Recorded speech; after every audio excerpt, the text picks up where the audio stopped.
Hello and welcome to the NextPlay podcast, a gaming and pop culture podcast brought to you by the team behind NextPlay Australia. And I'm your host, Jamie, and joining me today is Brad. Hello. And Berto. Hello. On today's show, we'll be discussing a bunch of new reviews on the website, like a shitload, marathons, delay, games we want to see on the Nintendo Switch 2, and of course, a whole lot more. But first, as always, we are going to be talking about what we've been playing. Berto, would you like to start us off this week? I've just been playing games for review, so I'm too early in some games to really talk about what I'm playing about, I suppose. But um, I touched on Clair Obscur last week. I haven't really made any gains on that. I want to go back and play. I really miss it. Mario Kart, obviously, Switch 2. Playing a lot more Mario Kart. That's true. That's been fun. I don't know what it is, man. It's like, I think because I've been so used to the old Mario Kart for so long, I don't know. I'm loving the levels. I'm still loving the design. I just feel like it's kind of like overbloated for no reason, if that makes sense. That's my issue with it. mm. Other Like than that, yeah, it's good. I haven't written my Mario Kart review yet, but I have all my notes and I'm pretty sure I've settled on a score, which kind of goes against the majority. Like I'm thinking around 7.5, only because it's literally called Mario Kart World, and the most boring thing about that game is the world. Like Mm. it it just feels like it's there to be different from Mario Kart 8. I would have been satisfied if it was just Mario Kart 9 with like still including the grinding and the wall driving or whatever it's called. I love the concepts there. I just think it's not executed very well. And everything else is like perfect. Like the race, Yeah. the driving feels great. The level design is good. I don't think So they've good. really joined the levels together as effectively as they could have.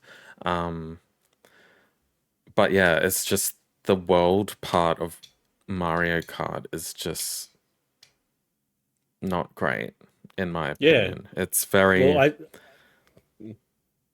there's no mm, heart in it. I don't think there's any heart in it at all. It's just, yeah, disappointing. Because going into this game, I'd mm. played every mode except the open world portion of it. So I was like, yes, this is gonna be awesome. And then it was a massive letdown. Likewise, it was the. I think last week I said I haven't touched on the open world, so I did. I didn't even know how to get into it until I was like, "Oh, you got to press a Yeah, button." there's a little There's a button, little a little thing, prompt in the corner of the screen that says free roam. yeah, and you're just driving around, and I was like, "Cool." I wish they made it like GTA, where you could change the station, you could like do things a little bit more interactive. It just seems like you said, quite vacant almost. Like And there's hijack things to do. toads driving little trucks. Yeah, and Yeah. run over Donkey Kong's family. Like, just something different. Maybe that's why they're not in the game. Yeah, they're secret level.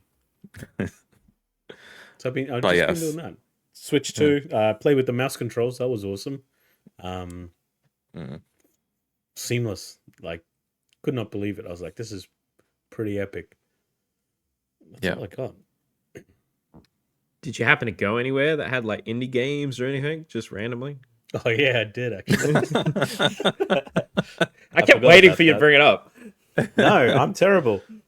Um, so I went to the Queensland Games Festival, and I met a few people from our gaming community.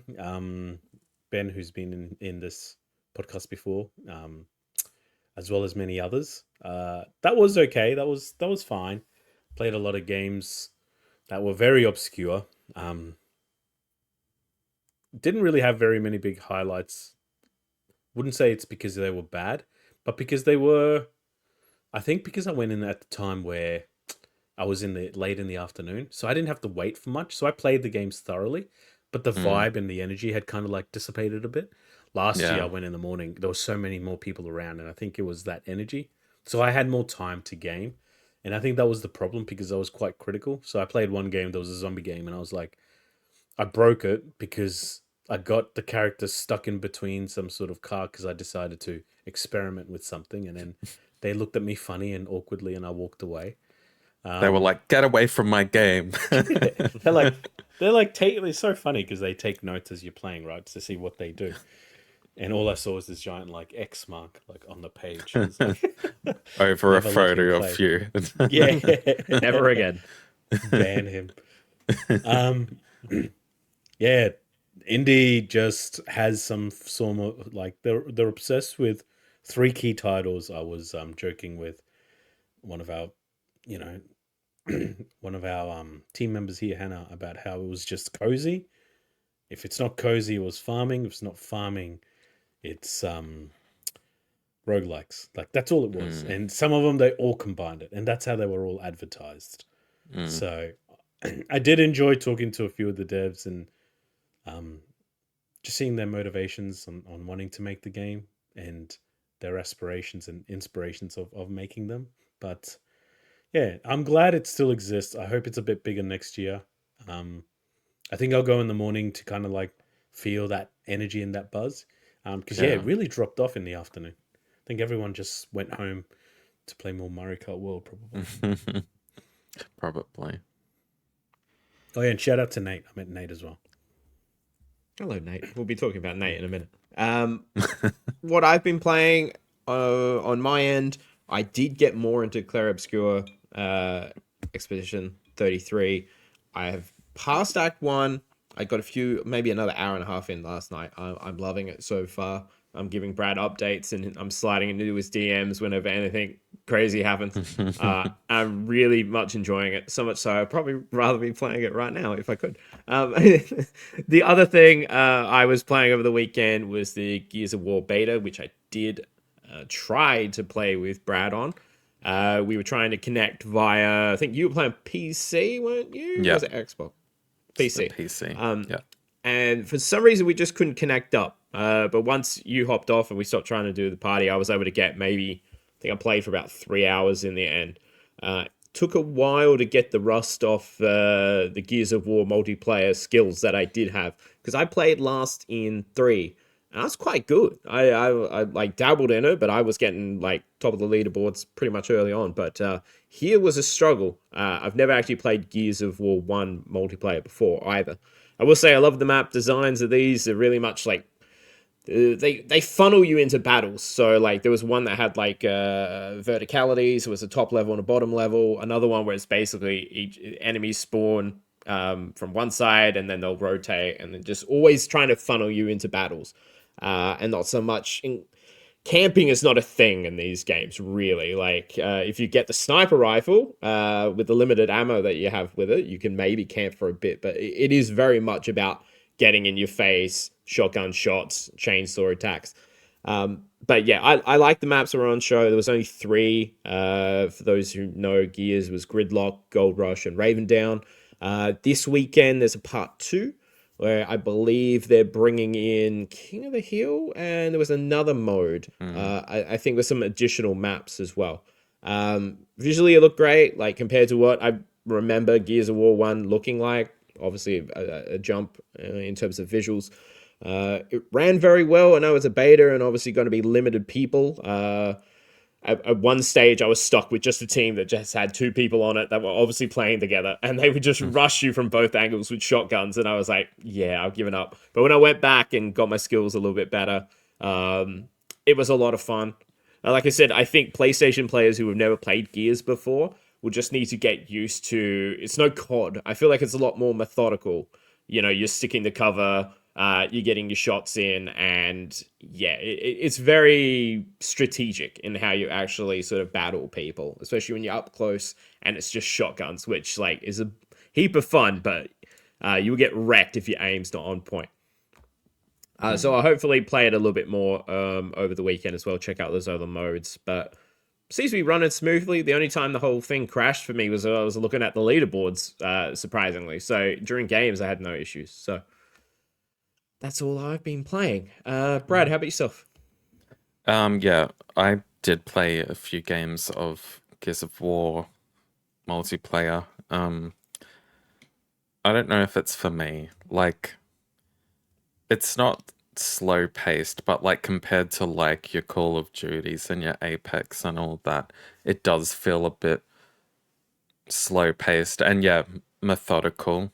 Definitely a word I would use as well. It's You definitely can't just for certain people. yeah.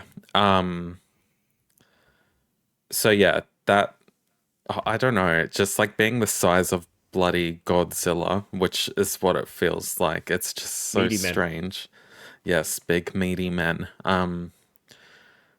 Yeah, so I tried it. I don't know if I'll go back to it, but like I'll probably try playing again with you, Jamie, this weekend. But Yeah, so I was saying I'll force you if we can get it to work. well, yeah.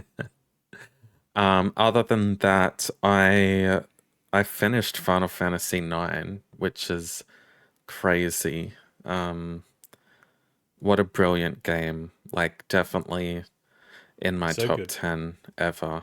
I feel like I've said that a couple times this year, which means I'm edging a lot of games out, but it also means I'm playing a lot of damn good games this year. My second favorite Final Fantasy of all now,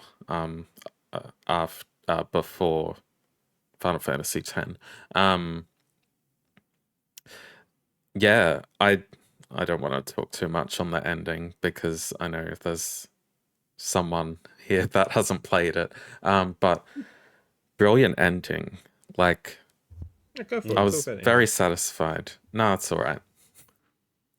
There might be people listening that haven't finished it too. So So I think About shut up. 30 years. You yeah, had time. yeah. No, brilliant. I like as soon as I finished the game, I wanted to start a new game all over again and jump back in. Yeah, brilliant. I can't wait to see what Final Fantasy game I'll be playing next. So yeah, you can watch all that. Literally, my whole playthrough is on our YouTube channel, so check it out. And I've also started Resident Evil Code Veronica X. That isn't on the channel yet, but it will be later this week. I'm having fun with it. It's good old school Resident Evil, and it's fun. I like it. That's All right. it. So before we hop into a bunch of reviews, which are on the website, I wanted to ask you both, seeing as you're both playing Mario Kart. I have seen some footage online. The grinding, the wall jumping, and everything seems super overwhelming to me. And I mind you, I'm watching people that are doing world record shortcuts and all this. They're Do you literally find it overwhelming? I could never do what those like trick They're nuts. paths that other people are doing. I just end up falling off the map. So overwhelming, not really, because I haven't tried it and I probably won't. But yeah, I just know it's not something I could accomplish. So I just don't try that too much. Yeah, it Not looks kind of. overwhelming. It's just it's just full on because there's 24 races, and one of the biggest things that I noticed the upgrades is like the particle effects, right? There's so much happening. Like the Yeah. fireball will have little flames around it. Like it's so beautifully made. It genuinely is a beautiful game to look at. But that's why it looks overwhelming because there's so many things that have so many different effects that make it look like everything's happening all at once. But it feels exactly like Mario Kart. And I think that's probably a good thing and a bad thing. All right. Well, we won't make it a Mario Kart episode because we'll probably talk about it next week, I would assume, when the review's all done. But we have a bunch of reviews on the website. So we're just going to go through one by one. Firstly, Alex, reviewed Clair Obscur Expedition 33, gave it just a 10 out of 10. Obviously, critically adored. They said Clair Obscur Expedition 33 has absolutely blown me away in every possible way. The game positions itself masterfully, exploring grief through the eyes of its characters as they hope for the future in spite of the journey ahead. Exploring Lumiere and the continent is a thrill, with enemies aplenty and battles that feel equally challenging and satisfying. It's a stunning RPG that pulls at your emotions with its clever portrayal of hope. If you're avoiding this one because of turn-based gameplay, then I suggest you pipe down and let this game become your new obsession because it's unforgettable. Firstly, if you're skipping the game because of turn-based gameplay, what is wrong with you? Secondly, we've already discussed it a little bit. Obviously, Berto and I haven't finished. We're still in the early. I think Berto's just before the end of Act 1, and I'm just past it. Brad, you've had the most with the game. Yeah. You finished it? Yeah. Yes, I did. Definitely, like, if I was reviewing it, I'd definitely give it that perfect score as well. I feel like I've said what I needed to about this game. It's just these experiences like these don't come in as like they're not as frequent as they used to be. So when games like this do come out, it like I don't know, it just brings you back to the old days, doesn't it? I don't know. Like how Jamie, how are you feeling when you actually play the game? That I don't want to stop. Which It's I hard think to is stop. I think that's a testament. I think that's always the best way I can factor in of being a game where I'm going like a game that I love. If I'm there for an hour and then I find myself it's almost 2 a.m. and I haven't been able to stop and I didn't realize time had passed that quickly. Yep. I feel that. And then you always get those ones where it's just like during the day you just randomly have thoughts going, you know what, I'd like to play that right now. Yeah. You know what I mean? Yeah, so that's what it is. I think the last game that made me feel that way from memory would be Metaphor, where I just didn't want to stop. I just wanted to keep going. So Yeah. So yeah, I'm loving it. Even though the little parkour courses and the beach volleyball thing, which I posted on my Instagram, they are doing my head in. I stopped last night when I got to the next one, so that will be what I do after the podcast. But anything you'd like to add on this one? No, you're right. It's the addictive nature, the desire to want more. I've felt it with Blueprints, and I thought that was addictive, and then I felt it even more so with Expedition 33. Like, I know I bounced back a little bit with it because life happens, and that's okay, but I genuinely want to spend a whole day gaming with it, and this weather is perfect for it. Like, cold, somewhat miserable outside. You just want to, like, play a cozy game. I'll say like this feels like the game of the year, as in like how like it's universally loved, just like Baldur's Gate 3 was, just like Astrobot was, just like Elden Ring was. Like it feels like that there's so much hype around it and it actually lives up to the hype. That's the type of like tier it would be. Like, I don't want to call it now, but I don't think there's going to be another game that's like this universally loved by gamers this year. I know. Oh yeah, Berto, you go. Oh, I was just going to say, like, I agree with what Brad's saying. Like, universal in the sense of critically and commercially, it's succeeded on both fronts, and it's creating a huge community already. The only thing that I can see that could like steal some of that thunder, and I hate saying this because I've been so critical of the first game, it's Death Stranding 2. And just like, I knew it. I don't see it. I know we don't, because we have this connection with the first game, or disconnection with the first game. But like, Well, I it's got a haven't played well-established it. cult community, and then it's got, I think I saw some article this morning about how he was so worried that the game was too good or something stupid like that, and I was like, Yeah, I saw that. Kojima would headline. say that though. yeah, I know. Yeah, I'm he said tempted people loved to it see too what much that he happens. wanted to rewrite it. I think. Yeah. But you're right. I think, yeah. I mean, we'll talk more about That's like me favorites writing a next time. review and then stepping back and going, God damn, this is so good. This doesn't have enough mistakes in it. Let's get rid of some words and letters. I don't know. Yeah. What else is coming out this year? Ghosts of Yote? Ghosts. Yeah. There's a few other ones. I can't remember off the top of my head. But Donkey Kong? I That could come out of nowhere. could. Yeah, maybe Doubt it. People could go bananas for it. So I guess they we'll see. could. But we will be talking about, I believe, spoilers, Game of the Year at least halfway through in the next episode. So we will talk about all that sort of We stuff. will be. It's been a brilliant year so far. Let's just say that. Yeah. Next review, a little, not video game, but kind of video game, Magic the Gathering Final Fantasy set. Alex also reviewed that one, saying Magic the Gathering Final Fantasy easily holds its own as an anthology set. Bringing together Magic the Gathering and Final Fantasy is no small task, and yet here it feels right at home. Breathing new life into universes, not universities, what's that? Universes beyond, thanks in no small part to the characters, moments, items, and even game mechanics. It's clear why this was the set to blow off the doors of Standard. There's something here for everyone, whether you're just after some cool new cards or a stunning Surge foil showcase for your own collection. I never owned a Magic the Gathering card in my entire life. Yeah, I know, Brad, same. you've gone full on this. You've skipped Yes. food, bills. You've yeah. just Yeah, also never owned a Magic the Gathering card until a week and a half ago. now you own all of them. I do. I actually own a lot. I have still a few packs to open.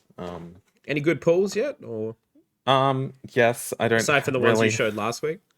I don't really have them organized, but I mean, I guess here's one with Aerith and Tifa. It's a foil one. You can't really see because of the blur thing, but yeah, I don't know. If you It's squish, there. it looks great. From what I can see. Here's Vanille from Final Fantasy 13. This is like a rare version of her card. Oh, nice. Full art type And then thing. like there's Zac Fair from Final Fantasy 7, and then like some art cards. That's Ooh. Titus and Yuna. That's pretty cool. I've got a like a few moving art thing? cards. No, it's not. It's literally just like art that. Oh, it just looks really nice. Yeah, I might when I'm more prepared, get together a few of my favorite cards and show them off next week or something. But yeah, I'm happy with the cards I've pulled so far. I'm still longing for a VV card from Final Fantasy 9. That hasn't happened yet, but there's still time. Still hope. But have you There ever is. dipped into Magic or? No. There's a scale of like hardcore nerds that I define as like hardcore. Magic the Gatherings shifting closely to like Dungeons and Dragons, shifting closely to like cosplay, and I haven't reached that boundary yet. So, but I really want to. I've heard That Spider-Man set. Oh, yeah, Venom. So, Venom, need it. I'll say though, like this, like I only got these for Final Fantasy. I'm not like that interested in playing the card game. It's solely collector purposes only. Yeah, so although there's an Avatar set coming out, Avatar: The Last Airbender, not blue Avatar Jamie. blue ones. Yeah, the blue ones. That's I think coming out at the end of the year, so I'm gonna be pretty annoying about that as well. So, yes. And I believe the third film is also coming out in a couple of years. Oh, as well. shut up. Now we're going to talk about Doom: The Dark Ages. As I said, we're going to talk about Nate. He reviewed this one. He gave it an 8 out of 10. He said, Doom: The Dark Ages feels like a victory lap for id Software, regardless of how the fans have taken it. Not every swing for the fences hits its mark, but the things that do make this game fun. Every system that built around the Slayer's new Source Shield works better than it has any right to, and with more open mission style player freedom is put at the forefront of this medieval ripping and tearing. While there are certainly disappointing elements, namely the whole narrative and lackluster soundtrack, Dark Ages is a welcome evolution of the formula and a great way of capping off the Doom reboot trilogy. Now, I think I've spoken about the Doom reboot before on the podcast. I really loved the 2016 reboot. I thought it was fantastic. Soundtrack was banging. It was just a lot of fun. You never stop moving. It was great. Eternal didn't hit the mark for me a little bit. I felt like the levels just overstayed their welcome a little bit, and I don't know, it just lacked something over that first one. I think also the composer, I don't think came back the exact same one that came for the 2016 reboot. But does there anyone else have any experience with Doom? I think Birdo has. We have the exact same issues and the exact same, I guess, pros and cons. You and I are very similar. I think we mentioned that a couple of times, but same thing. Love Doom. I love Doom since the beginning. I've got all of them now because I bought that Doom collection that came with like a steelbook and a little BFG Oh, I saw gun. that. Yeah. Yeah. That looked cool. So I will definitely replay the older Dooms because I kind of just miss doing that. Returnal. Was it Returnal? Yeah, it didn't really do it for me. This one seems interesting, but I just don't have time for it yet. That's all. So, what's the like general consensus that 2016 everyone loved, and then Eternal was just like meh? I think Eternal's more polarized, but I don't think everyone think it's meh. It's just like I was late to the party of playing it. And yeah, I just didn't feel that same sense of like admiration for it that I had for the reboot. It's just weird that it's like a trilogy, but they seem to be like really experimenting differently with the gameplay across all three. I think Like, they're trying to yeah. find something. It's like they try to go strange. bigger and better. They're trying to with move with like the times or something. I don't know. It's also weird, like if it is meant to be sort of a through trilogy, like this goes back to being a prequel. So, and I think this is more story heavy from what I have heard. But yeah, I think what it was the level design in Eternal. I felt like there's too much platforming and there was just too much openness, big. and it was just like Yeah. just throw me into like some corridors with like some Just go open like nuts. areas. Yeah, just a little area that I could just fight 20 demons at once. Like that's all I want. I don't really care about a story in these games. I don't need that. Yeah, I just want me to. neither. Yeah. Alrighty. Next review. We are looking at the Elder Scrolls 4 Oblivion Remastered. Mario reviewed this one and also gave it a 10 out of 10, saying the Elder crazy. Scrolls 2 10s. Oblivion Remastered. Yeah, we're just throwing them out there. Takes the original 2006 release, improves on it by taking successful systems from Skyrim, and modernizes the experience through Unreal Engine 5. It's rare to see a remaster that has done more than simply slapping on a new coat of paint and a higher resolution. This remaster is an ode to the original, one that preserves its legacy. Now, I think we discussed it on the show before. It didn't look like just a standard remaster when we were looking at the screenshots from previous. Sounds like it's fantastic. I still never played the original. I believe our resident Oblivion fan here would be Roberto. Yeah. I mean, great. He thought it was a 10 out of 10. I mean, the original for me at the time felt like a 10 out of a 10 until it became quite repetitive, especially with those Oblivion gates. I think I mentioned it in the podcast a few weeks ago. Look, I downloaded 3 games 2 months ago. It was Expedition 33 on Game Pass for PC, just for clarity. Blueprints and this one. And this one was the only one that I didn't touch properly. I decided to go to Blueprints, beat that. Now I'm addicted to Expedition, so I'll get to this one eventually. I do want to play around with it to see how it makes me feel after all these years. It still has the 2 best side quest stories, in my opinion, the Dark Brotherhood and the Thief from memory. Fantastically written stories. Usually I'm more of a gameplay of a story person, as you two know. So yeah, I mean, I'm definitely craving a Elder Scrolls game. This is the perfect timing for it. Yeah, 10 out of 10. That's impressive, I say. Yeah, this is one of those games where I do want to get to, but there's so many new games that I want to play, and my backlog's so huge. So I just feel like this one's going to end up being missed. I would like to go back and replay Skyrim at one point because I agree with you. The guild storylines were probably some of my favorite things out of that as Yeah, well. That's right. The guild definitely. ones. That's right. Yeah. Yeah, I can't remember much of the main story, to be fair, but I Of still what? remember Skyrim. Skyrim. Yeah, but forget. the guild storylines were great. I was like hooked on those. You can just play them; they could be their own separate game easily. You can. Yeah. Alrighty, Berto, would you like to take over and give us a little thoughts on your review for Capcom Fighting Collection 2? Not really. You can read. You're doing such a good reading. I'm just Oh, joking. well, thank I'll you. give you a break. That's right. I give was you about a to say, break. I was going to do an accent and everything.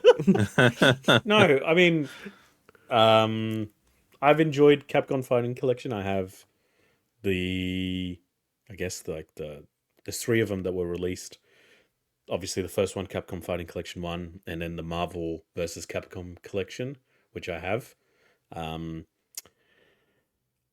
this one was mostly to do with Capcom and SNK. That was the biggest draw card, as well as Power Stone for me. Power Stone is a Dreamcast game.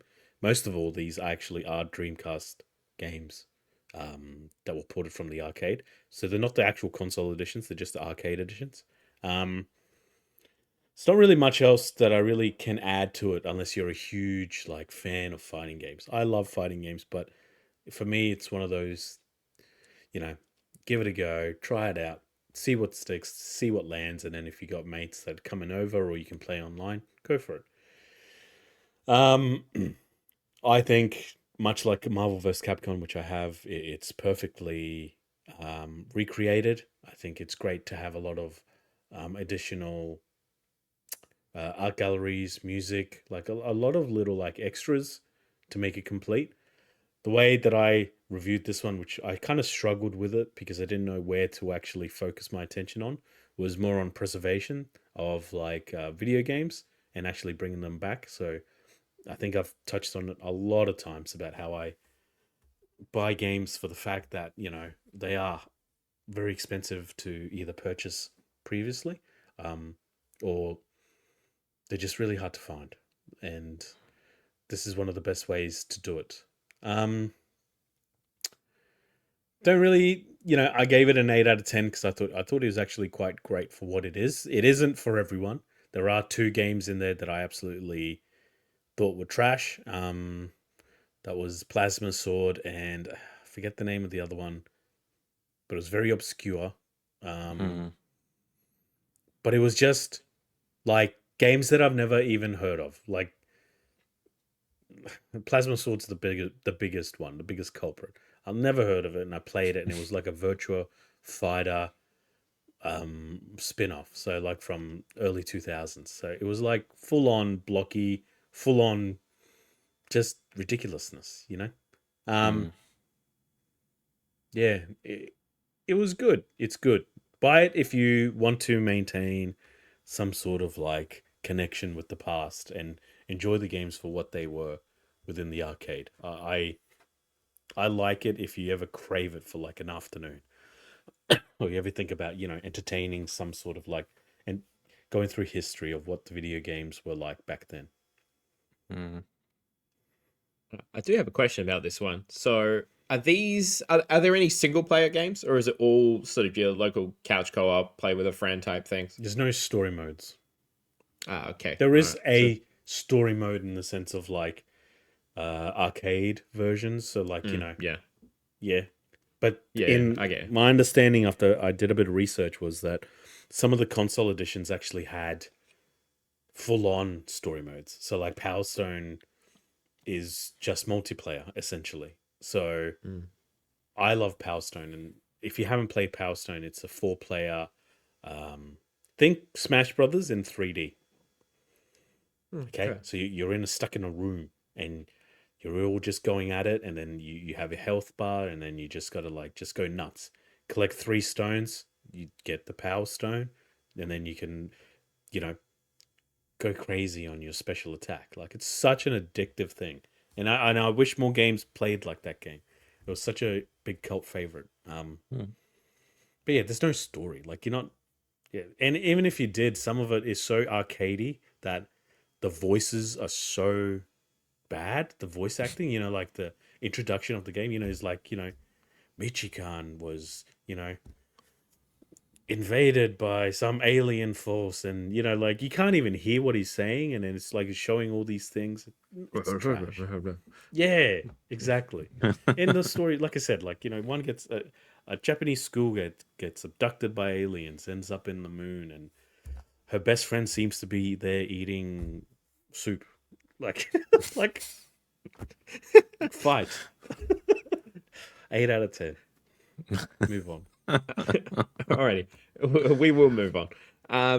So we got another Brad review here to finish this off. We've all been wanting to hear your thoughts on Nintendo Switch 2 Welcome Tour. How was it?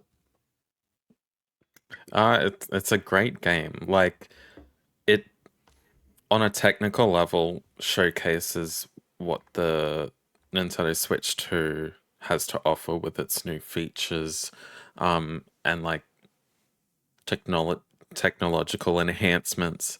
The only issue is like it kind of plays like an interactive manual for the console. So like charging for that is probably like the biggest issue. Like the game itself is fine. It's just the cost behind something that should have been bundled with the Switch 2. Um I won't go into like big detail about like the game itself. But basically you choose like a little avatar at the start of the game, and then you go on, I guess you start the welcome tour. So you start on the left Joy-Con, and there's mini games on each part of the Nintendo Switch. Like the Switch is broken up into areas, and you unlock more as you progress. The mini games you aren't really essential to progress to the next area. There's kind of like a stamp rally where you go around to each like specific button or feature of each Joy-Con or LCD screen, um, and you just learn a bit more about it. Um, that's about it. I liked that part because there were features on the Switch that I didn't really know what they were. Like it even goes down to like air vents and stuff. It shows you how the mouse sensor works, where the sensor is on the Joy-Con. I actually learned a lot about the Switch 2 playing this. And the mini games are fun too. Like my favorite ones were the ones that used the mouse features. As Berto said before, the mouse function is so smooth. I was even laying down in bed and I had the Switch 2 propped up in front of me, and I was just using the mouse on my bed. Like, and it was smooth. I could do anything. Um yeah, the mini games, they're fun and challenging. There's like different rounds that makes it a bit harder each time. And you get medals for you kind of collect medals as you finish the mini games, which allow you to unlock the harder levels of each mini game as well. But yeah, like it's fine. Like it's just a great showcase of the console's features. It's just something that I don't think they should be charging for, really. Um, yeah, that's it. Any questions? How much is it here? Two. Oh, It's yeah, $15. Okay. I've got two questions. Firstly, just to sum up from say start to technically, if there is a finish to this, how many hours do you think that takes? Oof. Depends how long you take with the like harder mini games. I'd probably say, oh, if you just really went at it, maybe like 5 to 7 hours, 4 to 7. It There's a bit to do. It just depends how quickly or how thorough you want to go through things too. Because there's also like optional things like quizzes you can take as well. I did forget to mention though, you can't actually 100% the game unless you own all the peripherals for the Switch too. Like you can't even play the camera mini games if you don't own the camera. Yeah, I saw that online. Yeah. So That's like crazy. that's like you kind of even need to fork out more money if you want to play the full extent of this game. And I think maybe they could have charged for it if they involved their mascots in some way. Like, why couldn't it be like, I don't know, Link? I don't know, just like Mario being like a tour guide or something, or just including all their mascots to like celebrate how we've gotten to the Switch 2 instead of just random boring avatars of like receptionists that are,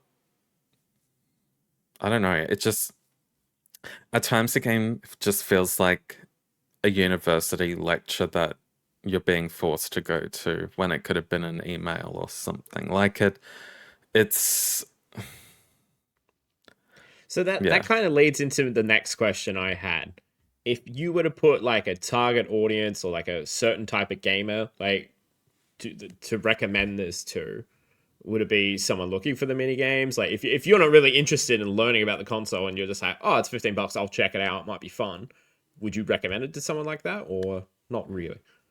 If you were dying to play minigames on a Switch 2, I'd probably recommend like a WarioWare game or something. Or Mario Party. Not this. Obviously, like these have specific mini games to like capture these new features, like the mouse feature. But like, yeah, I would say this is targeted to anyone that's like really interested in like the inner The tech. workings, yeah, the tech side of it, because it does a really good job of like actually explaining how certain features work, like the what's it called, like the Rumble 2 feature, like the vibrations and stuff. You can even go inside the console at some point in this game too. So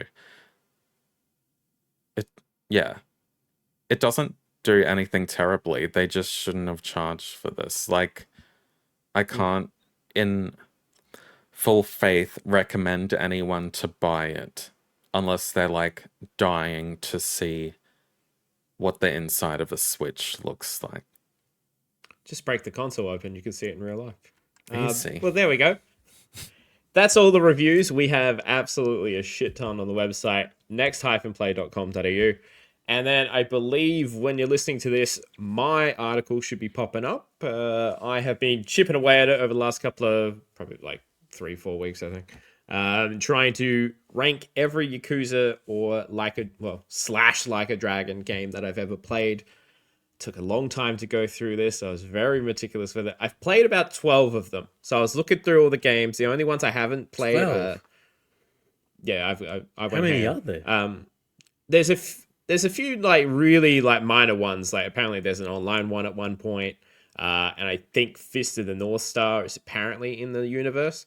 Is it? I haven't played those ones. That's what the Googles tell me. The ones I haven't played the Judgment games. I know both of those are within the universe of the Yakuza, and I haven't played Dead Souls, which was like a zombie shooter that was Yakuza themed back on the PS3. I own it.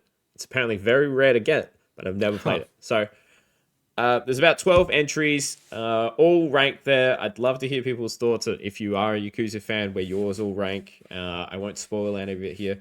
I do want to, as more games come out, come back to this list and then add them in. So come back and click on it as many times as you want and get those views up. So anytime there's a new game, go and jump into that one. So that should be live now. I'll be promoting it in my socials and Just everything. read a throughout review. the week. Read one review of your game. Close the tab. Open it. And then reopen read it. the second one. Yep. And then keep going. All 12 Just times. because that's how we keep the lights on and the microphones ticking along. So that's all the shout outs. We can now move over to the news section. Brad, would you like to take it away? Yes. Only 2 topics of news to discuss this week. One's quite juicy, so we'll start with that one. Bungie has announced that Marathon will no longer be released on September 23rd and no longer has a clear release date. In a statement on their official website, the Marathon dev team shared this vulnerable message. Through every comment and real-time conversation on social media and Discord, your voice has been strong and clear. We have taken this to heart, and we know we need more time to craft Marathon into the game that truly reflects your passion. After much discussion with our dev team, we've made the decision to delay the September 23rd release. The alpha test created an opportunity for us to calibrate and focus the game on what will make it uniquely compelling: survival under pressure, mystery and lore around every corner, raid-like endgame challenges, and Bungie's genre-defining FPS combat. The immediate focus areas Bungie will be working on are upping the survival game, doubling down the Marathon universe, and adding more social experiences. You can go to their website to actually go into further detail as to like what areas that within those they'll be focusing on. Bungie ends the announcement saying a new release date will be announced this spring along with the progress they've made. All right, boys. What do you think Marathon needs to deliver to avoid becoming Concord 2.0? Birdo.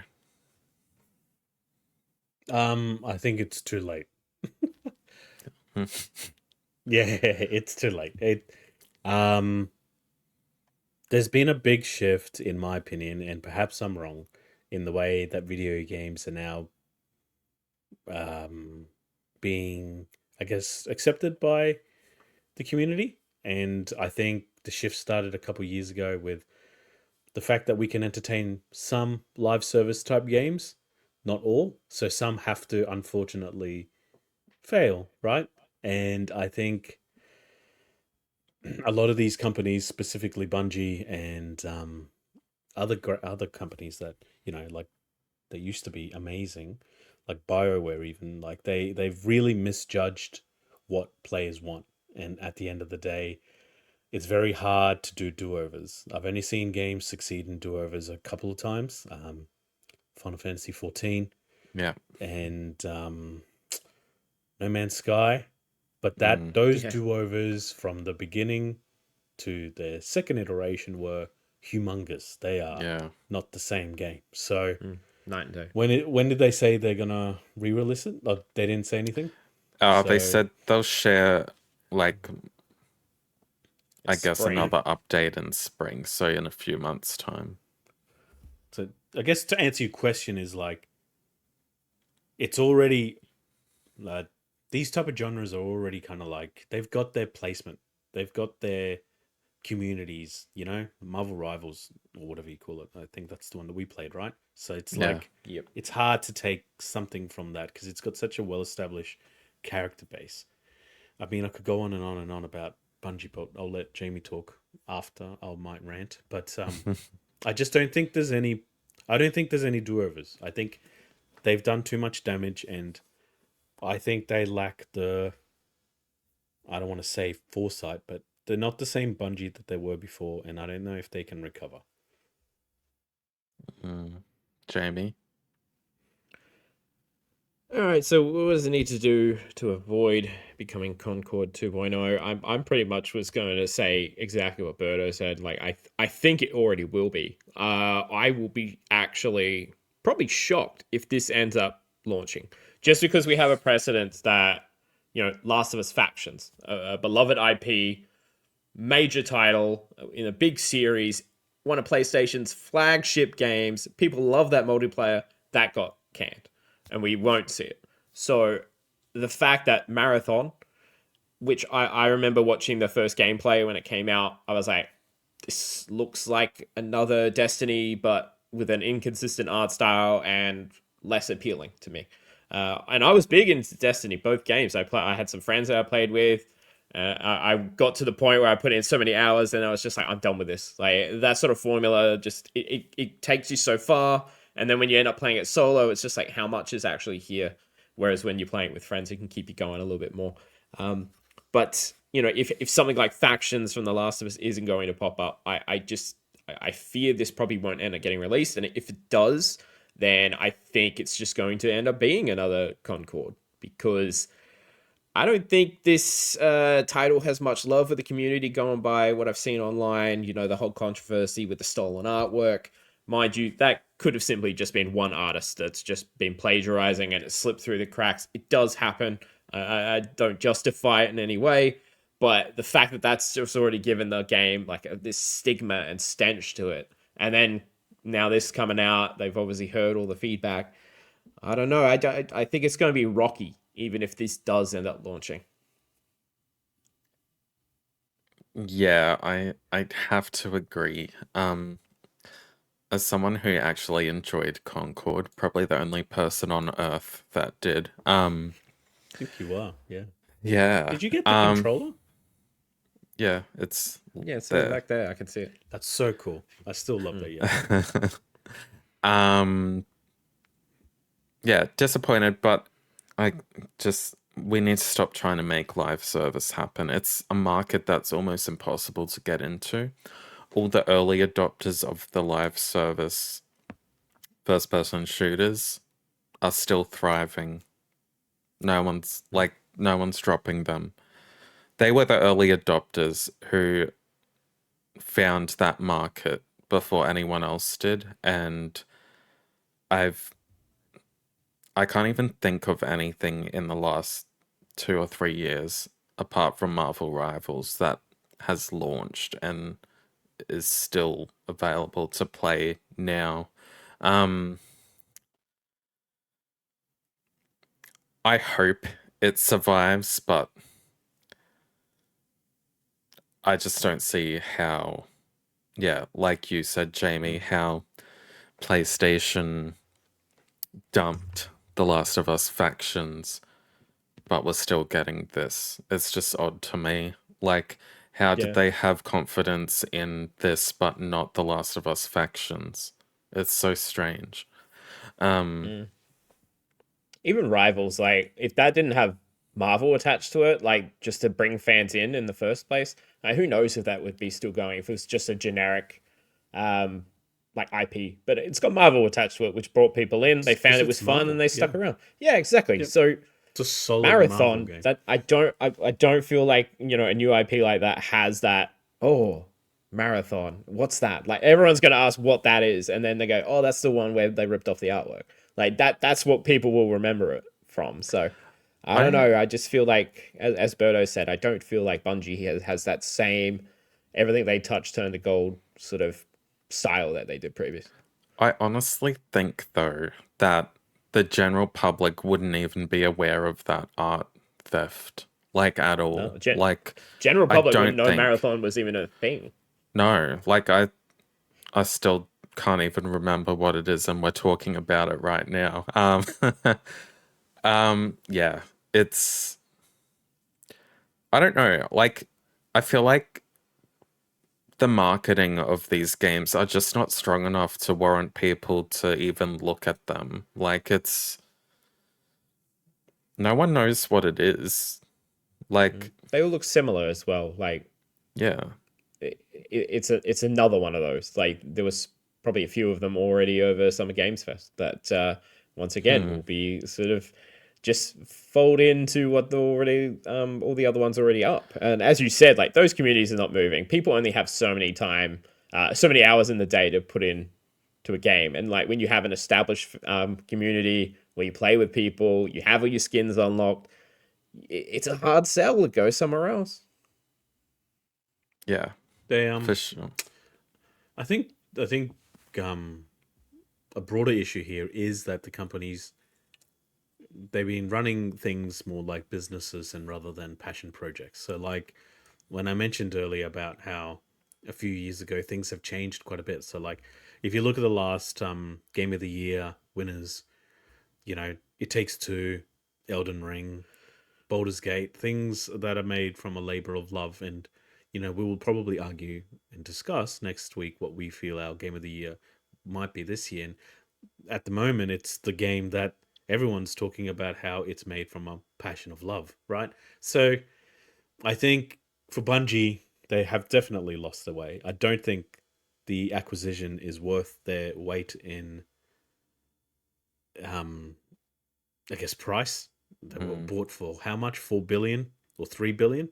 I don't think they brought anything to the table. I think Sony have dropped the ball considerably, chasing something that I understand is fantastic, right? It's like finding that bunny in Mario that keeps like giving you coins every time you catch it. Like it's great, but you're never gonna get it all the time. That was And I such think Sony a should. weird analogy. I couldn't think of anything else.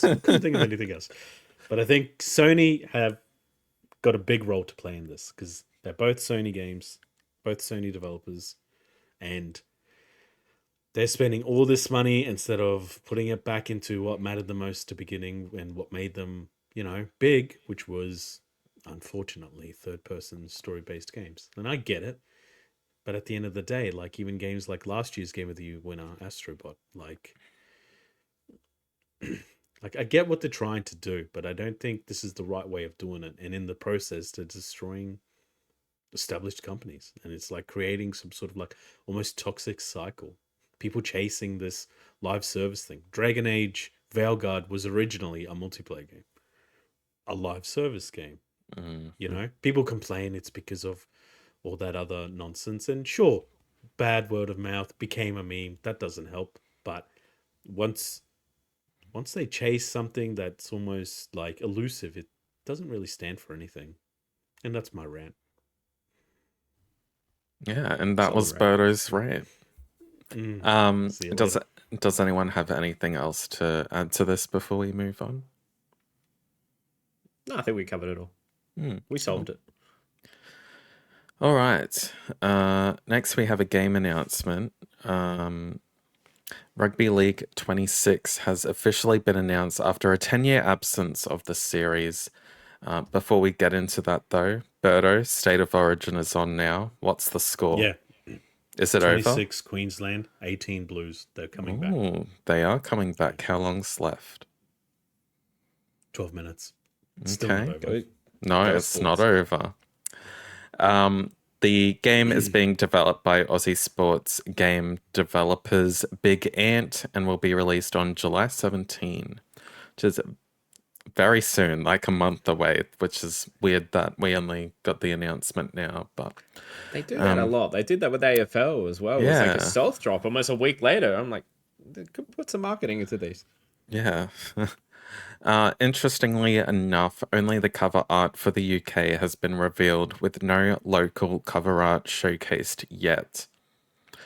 The game is set to feature all the NRL and NRLW clubs we have in Australia, plus those teams across the pond in Super League.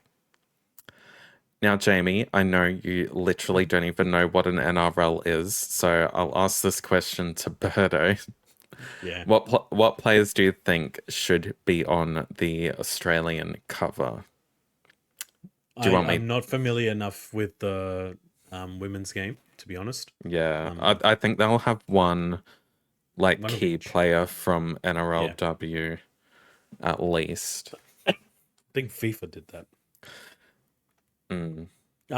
I reckon it'll be. It would have to be Nathan Cleary. Oh God, I hope was. not. I hope not. So Um, he's a Penrith Panthers player, Jamie. I'm gonna throw a few That means names nothing out to you. there. No. Go the panties.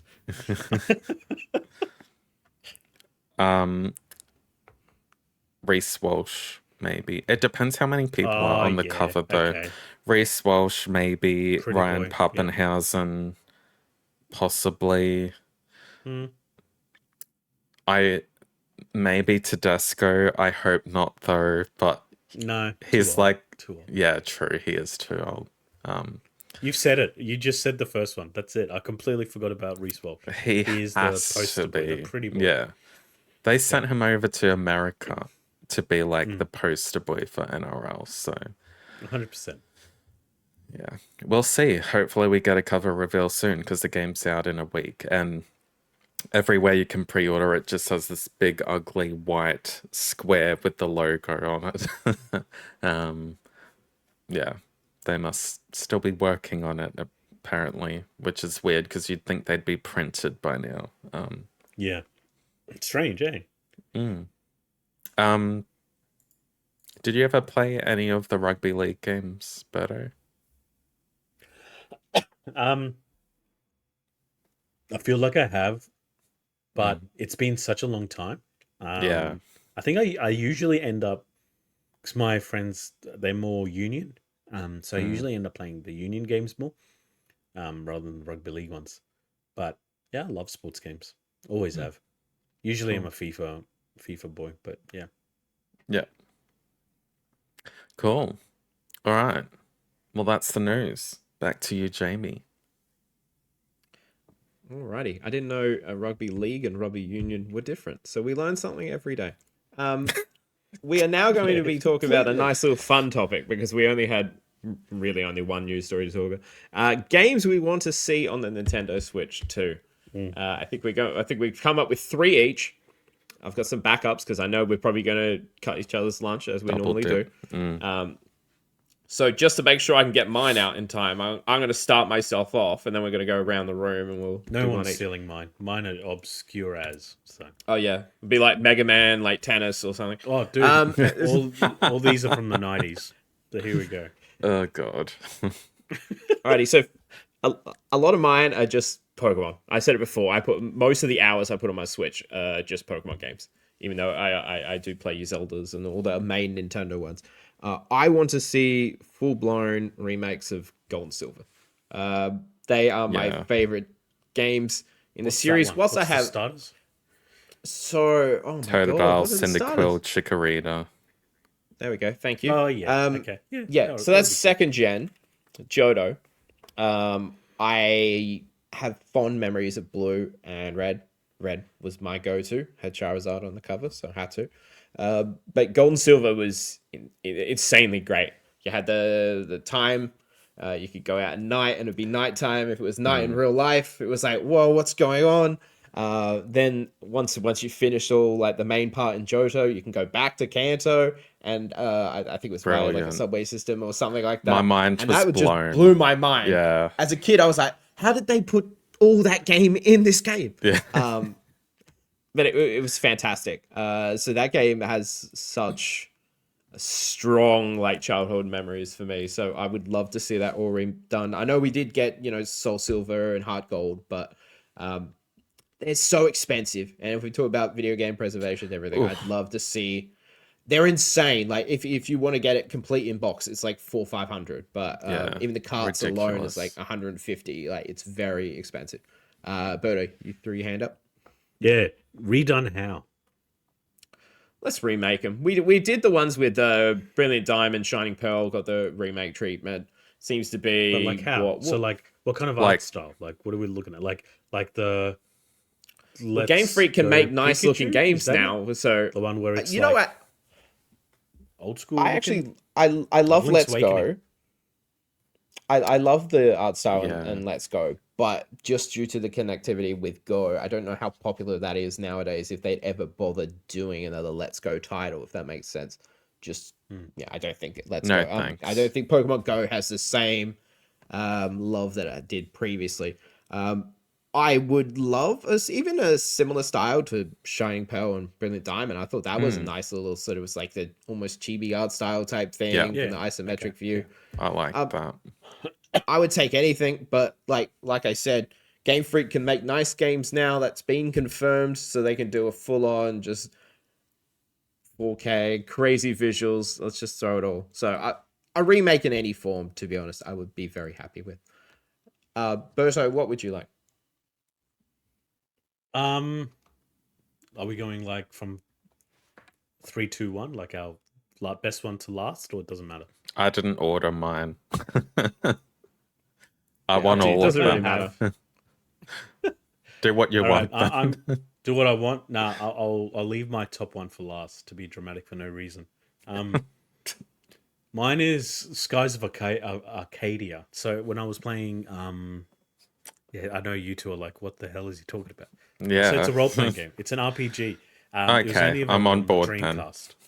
Yeah, it was like considered the best RPG on the Dreamcast, right? And the only reason I remembered this was because of Power Stone. So recently played it. Oh. I was like, man, what happened to Skies of Arcadia? So it did come out on the GameCube, and that's why I'm thinking it should come out as a remake or remaster. And again, one of these like very hard game to find. If you find it, it's like $150. You know, like just dumb, right? It is 3D. It's not pixel. Yeah, I don't really have much else to say because I never played it. I never had a what do you call it?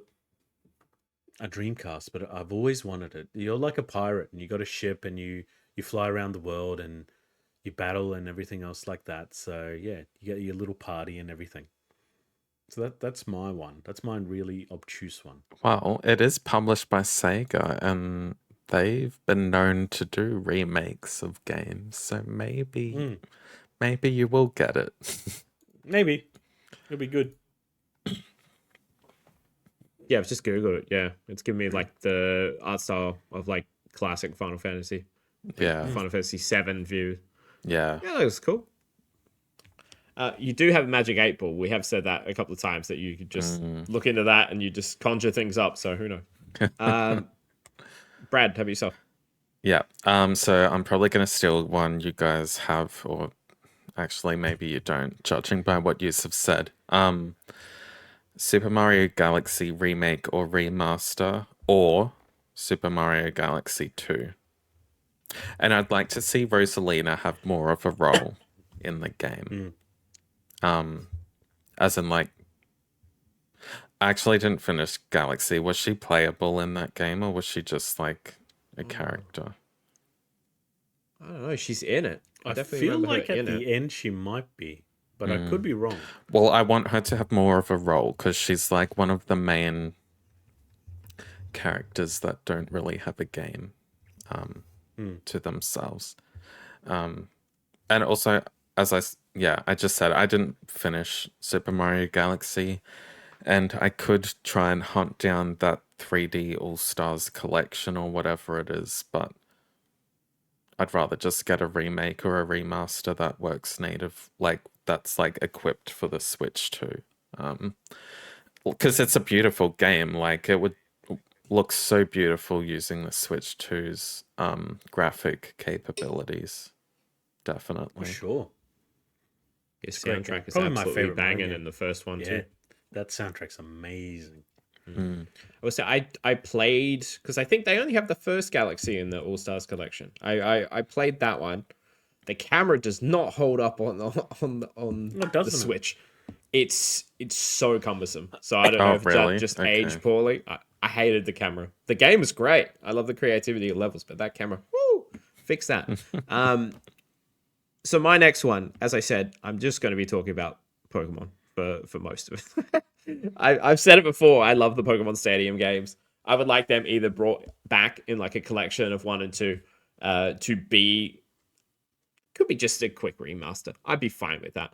Or at the very least, just go a full new game. I know they released, I remember it was like a Half Right that I got a couple of months back where they announced like it was like a battle themed game, but it seemed more online in terms of that. I just want like a story where you're just more sort of epicness to the battles, and you're going through these stadiums, you're going through these epic encounters, reliving what you did in the anime when Ash lost all the time. You know, that's what I'd like to do. So bring those games back. They got to have the mini games as well, so I could do my drinking games to those. But yeah, something to do with Pokemon Stadium, please. Berto. It's so funny. I'm ridiculous. Let's go back to 1998. Okay. I remember it well. Good year. So, obviously, I'm a huge fan of Xenoblade, and I love the franchise. But it actually originated with Xenogears, which again is a old school RPG. All of mine are RPGs, just so you know. Japanese role playing games specifically.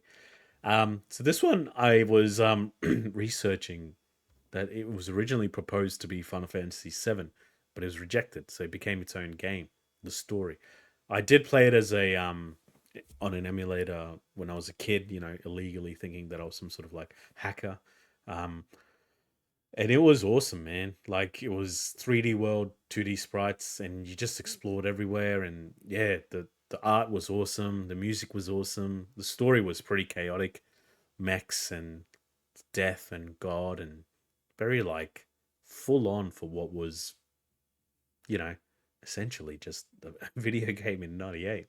So very mature themes. And I think it would be great to see this one come back in a 2D, 3D, HD style. So yeah, I'd love to see that. It is a huge cult following, and it did review very well and did sell as well back then. So yeah, very, very interested to have that one come back in some form, remaster, remake, or however. I just think Xeno's in a good spot now. It's like a very familiar brand. Bradley, you'll go. My second one is either a return for Pokemon Ranger or a remake of Pokemon XD Gale of Darkness, because that is a game I know the community is just absolutely in their knickers about, and I've never played it. Expensive too to get another one. Is it? Yeah. It's very pricey. GameCube, right? Yeah. But yeah, back to Pokemon Ranger. Freaking loved that game on the Nintendo DS. It was so fun. Even the graphics, like the art style, it was very different for Pokemon, but I loved it. Like, and you could have all your Pokemon follow you as well. It was ahead of its time. And although I don't know how they'd... Oh no, they could do it with the mouse feature, actually. That would be good. Because, like... Copyright. Yes.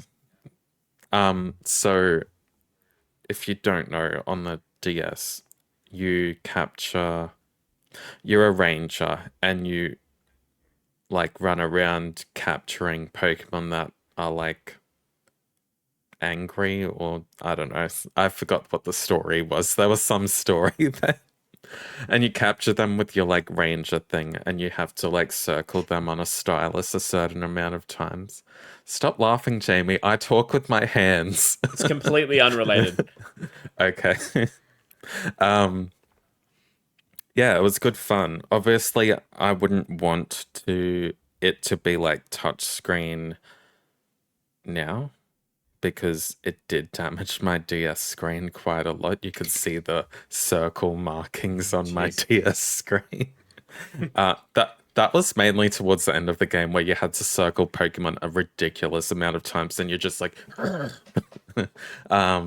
yeah, it got really intense. But yeah, now that I think about it, the mouse feature would be perfect for that game. You could circle it with the mouse. That would be awesome.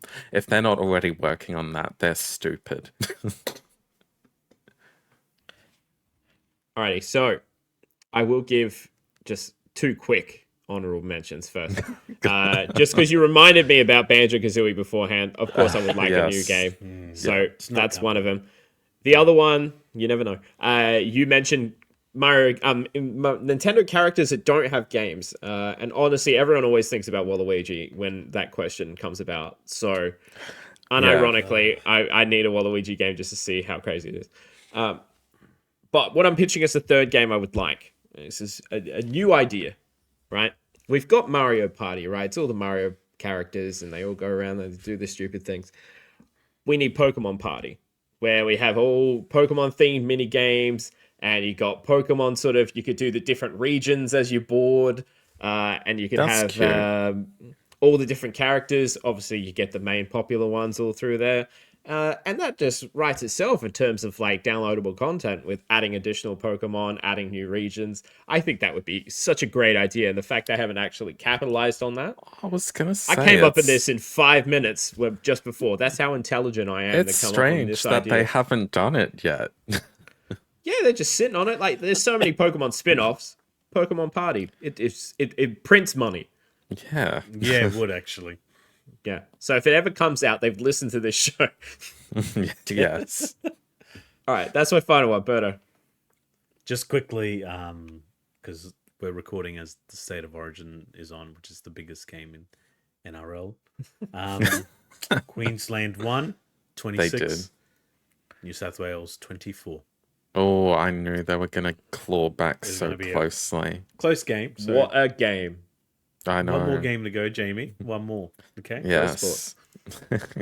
So I started with wanting a 2000 a remake of a game released in the year 2000. Then I went 98. We're gonna go further. We're gonna go God. 300. I was told 1 you. year. No one's I gonna was have mine. I was literally 1 year old. How old were you, Berto, when that game I came won out? Pong 2. I was 40. Ponged. So It's overdue. so this one you would have heard me already. I want this more than anything. A Chrono Trigger. Oh yes, no, Iconic. yeah. Iconic. It is. Like I even remember how I sent you guys that list of what IGN wrote. The number one RPG that they have down is Chrono Trigger.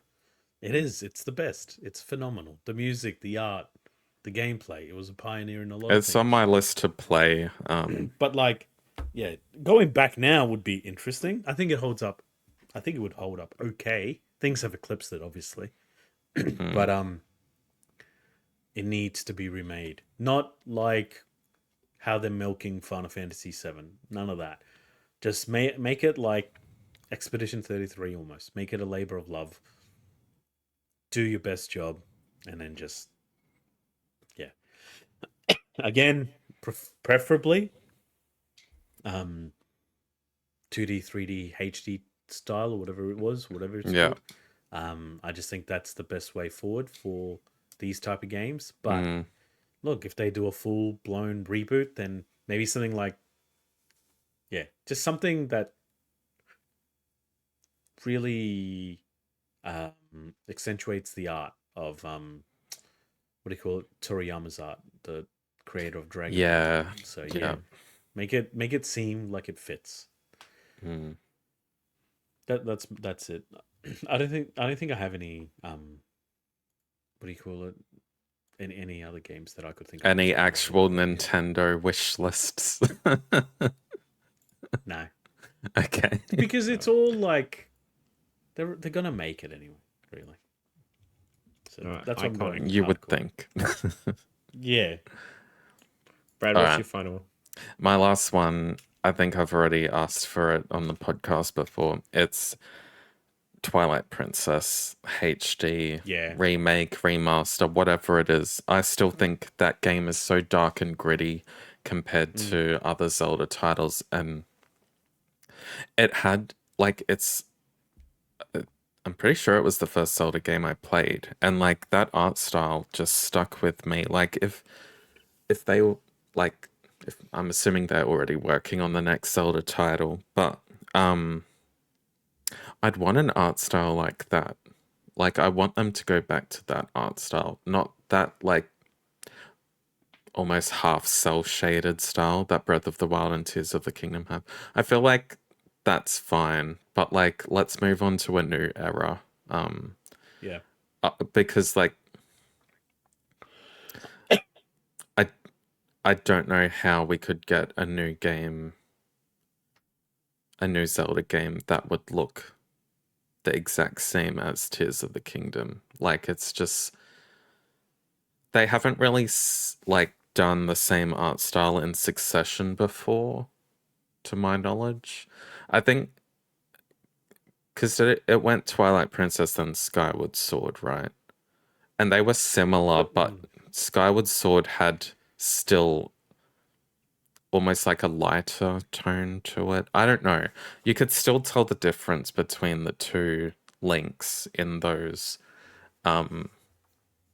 games, despite them like looking quite similar art style wise. But It was the last one with that art style when you think about it. yeah, it 'Cause was.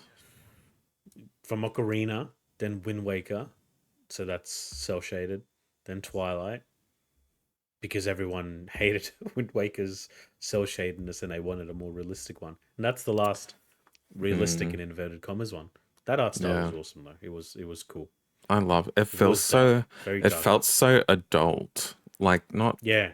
it mature is the word I'm looking for. It yeah, I would just love to see that remade or remastered using Switch 2. And like it's been rumored for like at least the last 3 years, so maybe they are working on it. Who knows? Yeah, I've got my box Wii U HD with the Amiibo pack just sitting over there. That's a game I'd like to play, which I haven't gotten around It's to, but so I've it's missed a a lot of shame. the Zeldas. They You haven't remastered played it.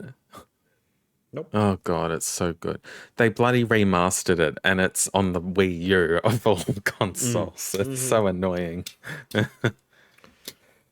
Yeah, that and I would like any sort of remake of Wind Waker as well, because I think that art style was lovely. So I'd love to play I that. hated it at first, and then I played the Wii U version. I was like, why That's did not I so hate it? bad. This is Yeah. such a good game. Like, and it held up so well. I know the producer of Zelda, he prefers, unfortunately for what you said, Brad, he prefers that sort of art style because it has a timeless quality to it. That's what he kept mentioning. That's why It's that's true. why it stayed very cell shady ish. Yeah. I don't know. It's just not for me. Alrighty, well, there are all our picks for games that should come to the Switch 2. We've essentially got the Switch 2 entire games like life cycle all planned out for Nintendo, so Yeah. they can send us a check whenever they want. Otherwise, we will be moving on to the next play game corner. Each week, the winner of the previous week will quiz the other panelists using games like trivia, name the game, and more.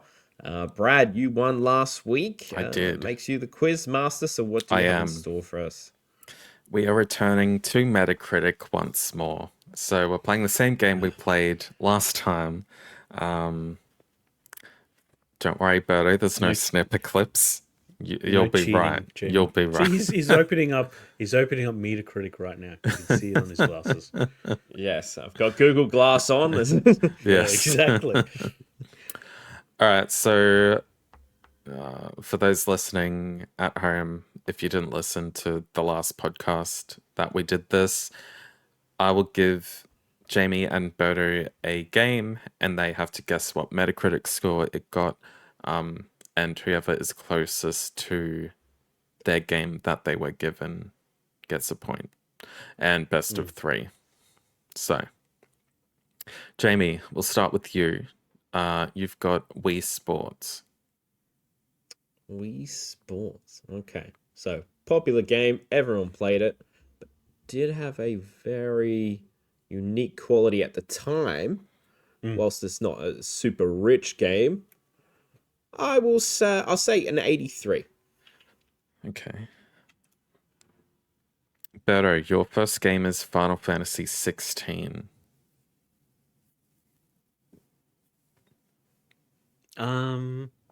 That was probably one of the better Final Fantasy games. Middle of the road, not too amazing. I liked it though. I'm gonna say 88. Okay.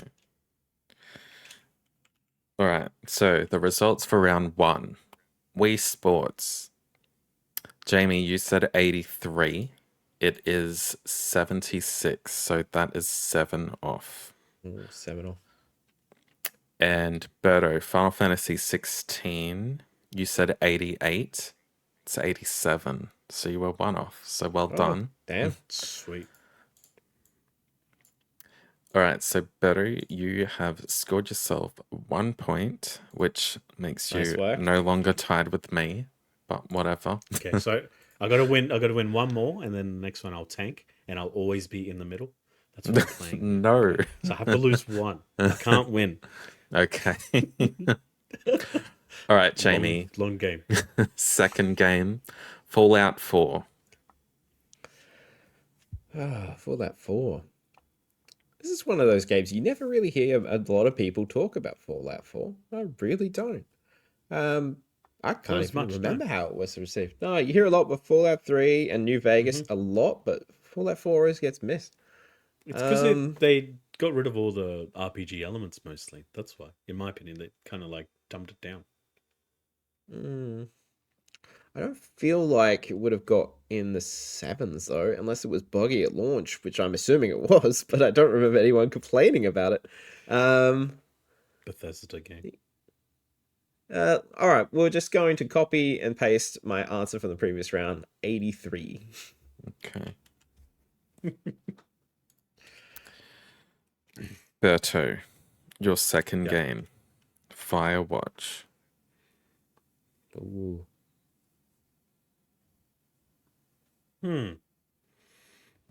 We love it. We do. It's pretty good. It's 100 if we're the only 3 critiquing it. That's the problem. Because I think if you played it, you love it, but if you don't love that sort of games, you hate them, right? So it's like, I'm gonna go with. I really liked it, and I think my bias is playing here. There is no gameplay. That's the problem. So, 89. Okay. All right. Jamie, Fallout 4. You said 83. It's 87. So you're 4 off. 4 off. I'm happy with that. 87 is a lot higher than I thought, to be fair. Same, actually. So, Firewatch, Berto, you said 89. It's 81. So you're 8 off. So Jamie, you're still in it. Oh, we're coming So back. close. Berto's That's like, good. darn. I gotta get one more point. Yeah. Darn it. That's fine. All right. Still in it. Jamie, last game. Halo Combat Evolved. So Halo 1. So last time we did the Metacritic thing, I think Berta got the first point, and then I got the next 2. So there's a lot of pressure There to is. finish this. Feel it. Finish this story. And you guessed the last one perfectly. Perfectly. Yeah. Even more pressure. All right, so this was revolutionary at the time. I remember I didn't play it at launch, but I had heard how good it was everywhere. Do I think it would have got in the 9s as overall? I don't know. I'm going to steal Birdo's answer for the last one. I'm going to go 89. Okay.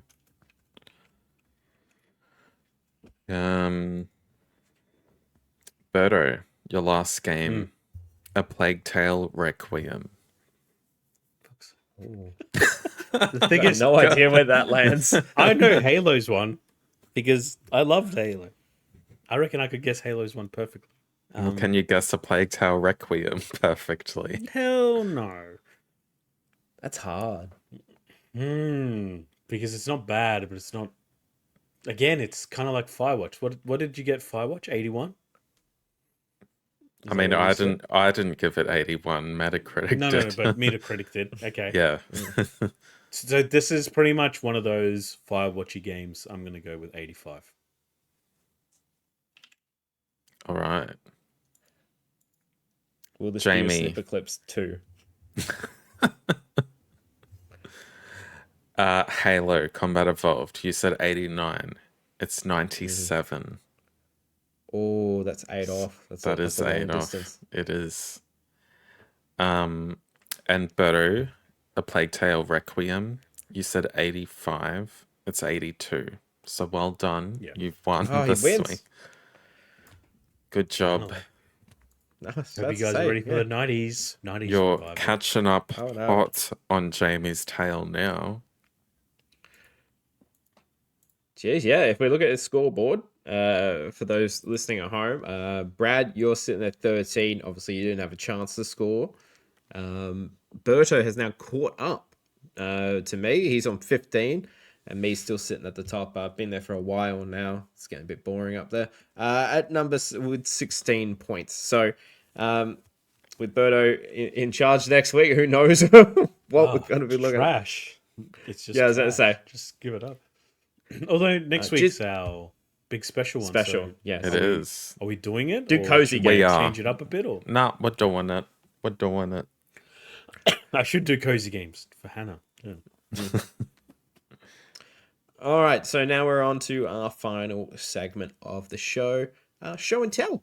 It's where we show one or two things from our collection, either we've bought recently, because we all suck at having money on this show, or just things from our collection in general. Brad, would you like to go first? Yes. I turned my blur off for this segment. So I've already showed off the Magic the Gathering stuff. I'm just gonna. Why is it so bright? These are little boxes. If for those wondering at home what I actually got, I got the Final Fantasy X Commander deck. This is the collector edition one. I got just the regular Final Fantasy X Commander deck. The Final Fantasy VI Commander deck. Final Fantasy That's also- VII It's like never ends. It's so Commander deck. Well, you should see all the cards on my desk right now. It's ridiculous. And Final Fantasy XIV Commander deck. I obviously have boosters here as well. I won't open it on here because that's boring for you guys. I did. This is the rarest card. I showed you to this last week. So this is the rarest card I've pulled. It's a Surge Foil of Clive from Final Fantasy 16. It's double-sided. It has Ifrit on the flip side of it. Pretty awesome. It is. Apparently that card itself is worth like over $200, which is crazy. But there's some cards I've seen listed for like 400 or 500, which is insane. But yeah, as I said, I'll probably go through them this week and maybe do a little bit of a show and tell next week. I might drag some Final Fantasy 15 cards out that I have so Jamie can appreciate some. Oh, yeah, And the boys in 13. their car. I mean, you saw Vanille before. You know who 13. she is. Ugh. I haven't Wasted gotten many 13s, so we'll see. I do have a few more packs coming in the mail, which I'm hoping to get later in the week, but we shall see.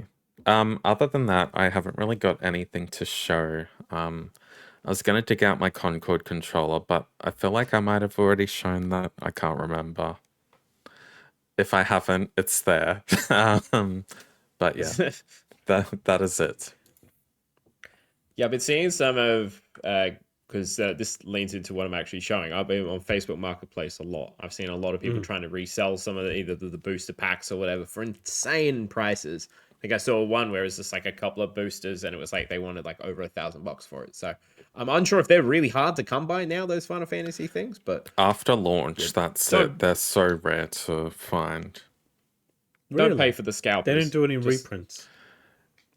I don't know if they're not going to reprint this. So The like most of these sets, like I think like the Fallout set, you can't like legally use in like tournaments and stuff, but um Final Fantasy, they've added it to like it's legal to play in a standard game. So these cards can all be used in like tournaments and stuff, which is crazy to me, unless I'm misunderstanding it. But this set is very different to what they normally do. They're more usable in more different situations, I guess. So more From people want them, which makes it harder to come by. Yes. However, I think because they are standard, the prices would eventually drop for them too.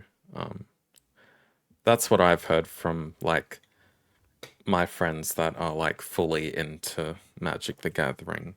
That's what I've understood from what they were saying to me. I don't even know how to play the game. I didn't even know No, the rules. like Gather magic. look, yeah, looking at like the card descriptions and what they do, like it actually looks fun. Like, yeah, if I had time to learn and play, and it just seems like there's a lot to learn though. So it's Is probably anyone in our why team playing? Alex does. Like Alex Hmm. knows how to play it. And I'm pretty sure Hannah plays it I feel too. like she does, eh? Yeah, She does, that yeah, is she right. does. Or I at think I least remember her I don't know mentioning, if yeah, she I fell don't know down if the she's rabbit hole or something. fully into it, but she definitely knows how to play it. So we might ask her next week. Hmm. So, as I was saying, for Facebook Marketplace, I've been scouring it lately, and I came across this person who was selling this for $20. I think this was. So you should be able to see this. This is the collector's edition statue of Scorpion from Mortal Kombat X, I believe, which is in perfect condition. So this was 20. You can kind of see it through the blur, which is quite nice there. Nice. When I went to her place, she was like, "Oh, I've got something else as well if you're interested." Um, so she went and she brought out. It's very timely, seeing as what I played over the weekend. It is the Oh Marcus yes. Phoenix Gears of War 3 statue, which Uh, is so heavy. Like it's mm. decept. Like it's a big meaty boy, and my God, is he heavy! And yeah, this is Why was pretty she cool giving as that well. away? So she sold this one to me for 25 as well. So both of those collectively was 45. Dude, I said to her, that's "Yeah, I'll so take good. that one." She's like, "I'm happy to get rid of them." So I don't know if she had an ex-partner or whatever. She was just selling stuff off. Yeah. I've got no idea. But yeah, those are I've already found a space for them. I plan to post them on social media at some point. But I love my collector's edition That statues. So for 45 for those two, like they go That's for a decent amount amazing. online. what is wrong with Very the happy. people of Adelaide? They're just giving stuff like Yeah. that away. Yeah. That's what I mean. No, but that means I could just. I'm trying to like clear out stuff on eBay, but then I'm just hoarding more shit in at the same time. Whose Berto, what do one you have doesn't to have show? that stuff? I've been on a theme, obviously, today with JRPGs. Obviously, talking about games that I would love to see on the Switch 2 with three really big iconic ones in inverted commas. But my one is this one. Don't know if you can see it. Sweet Suikoden? Coden. The pack. Mm. Yep. 1 and 2. I have 2. Long story short, I had all my old school video games stolen many years ago. And I've been kind of getting my new collection up. So Suikoden 2 wasn't stolen, and for me, it is. Every game that I say it is, but one of my favorites of all time, right? Um, I have the IGN list. Suikoden 2 is number 8. So there you go. That's It's alright. phenomenal. You guys should play it. You guys have to play it. It's one of those ones where the bad guy really is a bad guy. Like it's very, very, very good. So there are 104 characters, I think, or 108 characters. Some of them don't really mean anything, but the goal is that you collect them. They come to your castle. They, help you with. That was like the original cozy game: farming, cooking, everything. Like you Huh. build your castle, you build your base, And then sometimes warring factions will come and then the game turns into a real-time strategy game. So from turn-based combat, real-time strategy, and base building. 3 of the things that I love as well. Suikoden 1 I haven't played. But again, like I Googled Gale of Darkness that you spoke about earlier and how much it costs. Like $400. Ridiculous. And God. Suikoden's the same thing. So like number 2 is selling for here $800. Number 1 is selling for $600. Well, thank God they're And- available on Switch now. Exactly. So that's why I got it. Similar to the Luna ones. Yeah. Get them while they're hot because once they're gone, it's going to be almost impossible. And the Switch 2 is, to be honest, the best console for JRPGs by like tenfold. It's phenomenal. Yeah. Alrighty, well, with show and tell all wrapped up, that's the end of this week's episode of the Next Play podcast. You can support the podcast by leaving a 5-star review on wherever it is you were listening to us. And don't forget to check out next-play.com.au to check out the 28,000 reviews that we've posted this week, as well as all the news, and of course our socials at NextPlayAU. And if you're watching us on YouTube, how you doing? Make sure to hit the like button, subscribe to the channel, and comment down below. And this is episode 49, if anyone's keeping track. So next week is going to be a big one as we get to the half-century mark. We're going to have some special guests, and I think Brad's probably got something else in store. If he doesn't, he has to now because I brought it up. Thanks, Jamie. Yeah. I've been your host for this episode, Jamie, and you can find me on social media, mostly on Instagram, JamieX66, and joining me today has been Brad. You can find me everywhere at Brad_EXP or Brad Goodwin on Blue Sky. And Quizmaster for next week, Berto. Yeah, thanks for reminding me. You can find me on Instagram as pause_gamer. All right, thank you very much for listening / watching, and we will see you on episode 50 next week. Bye. Bye. Ciao.